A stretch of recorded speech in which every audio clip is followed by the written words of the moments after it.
പലരും ഈ പവർ കൂട്ടുന്ന പരിപാടികളുണ്ട്, പല സംവിധാനങ്ങളും. ഒരു മാനുഫാക്ചർ സത്യത്തിൽ പല വണ്ടികളിൽ ഉപയോഗിക്കുന്ന മെഷീൻ ഒരേ എൻജിനുകളാണ്.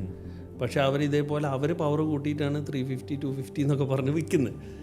അവർ പക്ഷേ ആ എൻജിൻ പവർ മാത്രമല്ല അവർ കൂട്ടുന്നത്, അതിനനുസരിച്ച് ബ്രേക്ക് ഡിസ്കിൻ്റെ വലുപ്പം കൂട്ടും, ബ്രേക്കിൻ്റെ ഡിസ്കിൻ്റെ വലുപ്പം കൂട്ടും, അതിൻ്റെ ക്വാളിറ്റി ഡിഫറൻസ് വരും. അങ്ങനെ ഒരുപാട് ഏരിയയിൽ മാപ്പ് ചെയ്തിട്ടാണ് അവർ ചെയ്യുന്നത്.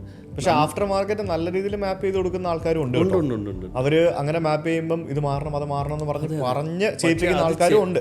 അപ്പോൾ അതിൻ്റെ കോസ്റ്റ് കേട്ട് നമ്മൾ അതിൽ നിന്ന് വിഡ്രോ ആയി ജസ്റ്റ് എൻജിൻ മാത്രം ട്യൂണിങ് ചെയ്യും. ഭയങ്കരമായ അപകടം. അതായത് ഒരു കാരണവശാലും ആ പവറിനനുസരിച്ച് ഈ വാഹനം സ്റ്റോപ്പ് ചെയ്യാൻ പറ്റില്ല. അവിടെയാണ് ഇതിൻ്റെ ബുദ്ധിമുട്ട്. അപ്പോൾ ഇത്തരം കാര്യങ്ങളിലൊക്കെ ലക്ഷറി കാർ കുറച്ചുകൂടി അഡ്വാൻസ്ഡ് ആണെന്നാണ് ഞാൻ പറയുന്നത്. ഈ ബ്രേക്കിംഗ് സിസ്റ്റങ്ങളായിക്കോട്ടെ, മറ്റു കാര്യങ്ങളൊക്കെ ഇതിൽ കുറച്ചുകൂടി അഡ്വാൻസ്ഡ് ആണ്.